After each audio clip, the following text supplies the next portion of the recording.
Hi friends, welcome to Pavi's Pantry. Morning breakfast க்கு நல்லா ஹெல்த்தியா எனர்ஜெட்டிக்கா வேணும் அப்படினா இந்த மாதிரி ஒரு பிரேக்ஃபாஸ்ட்டை ட்ரை பண்ணுங்க. நிஜமாவே செம சூப்பரா இருக்குங்க. வாங்க வீடியோக்குள்ள போலாம். சூப்பரான ஒரு பிரேக்ஃபாஸ்ட் ரெசிபி எப்படி செய்யறதுன்றத பாப்போம். 1.5 கப் சம்பார் ரவை எடுத்துக்கலாம். நாங்க பெரியவங்க ஒரு 2 பேத்துக்கும் குட்டீஸ் ஒரு 2 பேத்துக்கும் ஆகுற அளவுக்கு தான் எடுத்துர்க்கேன். ஒரு 1.5 டேபிள்ஸ்பூன் கடலை பருப்பு. இத ஃபர்ஸ்ட் நல்லா கழுவிடலாம். ஏனா கோதுமையில பாத்தீங்கன்னாக்கா உங்களுக்கு மேல அந்த உம்மி மாதிரி நிக்கும். கழுவிட்டு அதுக்கப்புறம் வேக வைக்கலாம். கழுவியாச்சு. இப்போ இது கூட நான் ஊற வச்சிருக்க மக்காசோளத்தையும் ஆட் பண்றேன். உங்களுக்கு அப்படி ஃப்ரெஷ்ஷான கார்ன் கிடைச்சதுன்னா நீங்க தாளிக்கிறப்ப கூட சேர்த்துக்கலாம். இல்லைன்னா இந்த மாதிரி ஊற வச்சதும் நீங்க ஆட் பண்ணலாம். ஒரு கப்புக்கு நீங்க எந்த கப்ல அளவு எடுக்கிறீங்களோ கப்போ டம்ளர் எதுவா இருந்தாலும் அதுல 4 கப் அளவுக்கு தண்ணி ஊத்திக்கோங்க. அப்பதான் அடி பிடிக்காம நல்லா குழஞ்சு வெந்து வரும். நான் 1.5 கப் எடுத்ததுன்னா நான் 6 கப் தண்ணி ஊத்துறேன்.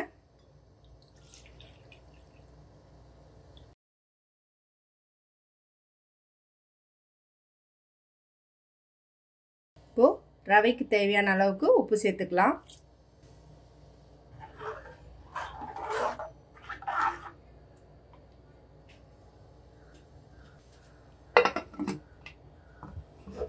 மீடியம் ஃப்ளேம்ல ஒரு 5 விசில் விட்டீங்கன்னா கரெக்டா இருக்கும்.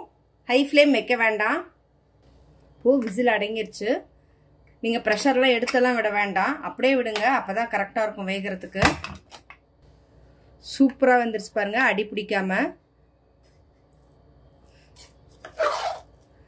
எதுக்கு இந்த கடலைப்பருப்பு மக்காச்சோளம் போடுறோம்னா சாப்பிட்றப்போ அந்த கடிப்படும் போது நல்லா இருக்கும். சாப்பிட்றதுக்கு டேஸ்டும் நல்லா இருக்கும். இப்போ இது கன்சிஸ்டன்சிக்கு நம்ம தேவையான அளவுக்கு தண்ணி ஆட் பண்ணிக்கலாம். உங்களுக்கு எந்த அளவுக்கு வேணுமோ அந்த அளவுக்கு ஆட் பண்ணிக்கோங்க. ஏன்னா ரொம்ப தண்ணியா இருந்தாலும் குடிக்கிறது கஷ்டம். இதை எடுத்து ஒரு பக்கம் வச்சிருவோம். இப்போ காய் எல்லாத்தையும் சேர்க்கறதுக்கு தாளிக்க ஆரம்பிச்சிடலாம். கடாய் வச்சு தாளிக்கிறதுக்கு தேவையான அளவுக்கு எண்ணெய் ஆட் பண்ணிக்கோங்க. உங்களுக்கு நெய் பிடிக்கணும், நெய்யும் நீங்கள் ஆட் பண்ணிக்கலாம். எண்ணெய் காஞ்சதும் கொஞ்சமாக சீரகம்,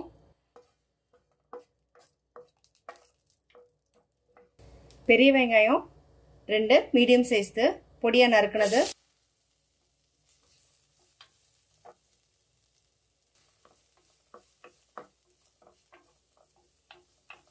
பொடியாக நறுக்கின பச்சை மிளகாய் 2 காரத்துக்கு,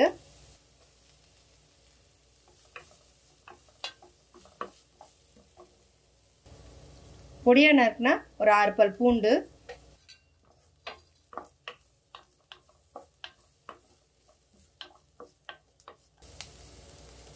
இந்த ஸ்டேஜ்ல பச்சை பட்டாணி சேர்த்துக்கலாம்.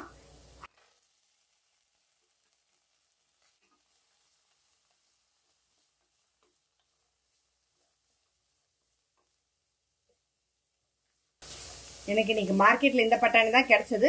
உங்களுக்கு பச்சை பட்டாணி ஃப்ரெஷ்ஷாவே கிடைச்சுன்னா அதையும் நீங்க ஆட் பண்ணிக்கலாம்.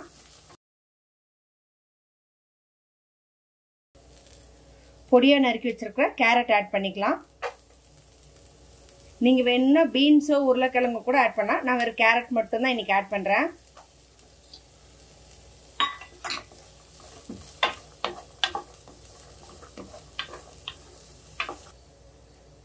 பொடியா நறுக்குன மீடியம் சைஸ் தக்காளி 2,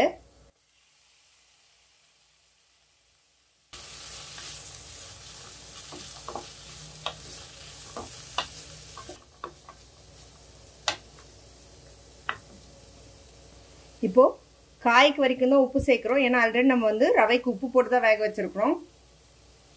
ஸோ இதுக்கு எந்த அளவுக்கு தேவையோ பார்த்து போட்டுக்கலாம்.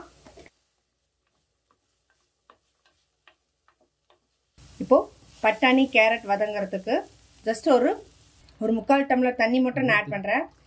கிட்டத்தட்ட ஒரு 300 400 ml மட்டும் யூஸ் பண்ணுங்க போதும். ஏன்னா பட்டாணி நல்லா வெந்து வரட்டும். பட்டாணி கேரட் 2மே சூப்பரா வெந்துருச்சுங்க. இப்போ நம்ம வேக வச்சிருந்த சம்பார் ரவையை கொட்டிடுவோம்.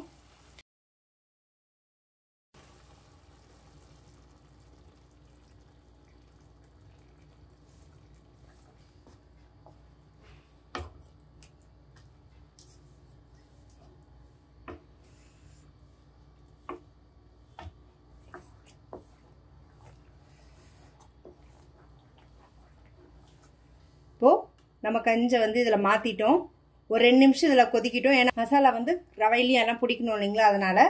ஸோ 2 நிமிஷம் கொதிச்சதுமே நம்ம சூடாக சர்வ் பண்ணிக்கலாங்க. இப்போ உப்பு ஏதாவது தேவையாக இருந்தால் நீங்கள் பார்த்து ஆட் பண்ணுறதுன்னா ஆட் பண்ணிக்கலாம். இந்த ஸ்டேஜில் நறுக்கி வச்சுருக்கிற கொத்தமல்லி, புதினா, கருவேப்பிலை ஆட் பண்ணிக்கலாம். இதே இப்போ போடுறேன் எண்ணெயில் போடாமல் அப்படின்னா, இப்போ போட்டிங்க அப்படின்னா கொஞ்சம் வாசனையாகவும் இருக்கும், சாப்பிட்றதுக்கு நல்ல ஒரு ஃப்ரெஷ்னஸும் கொடுக்குங்க.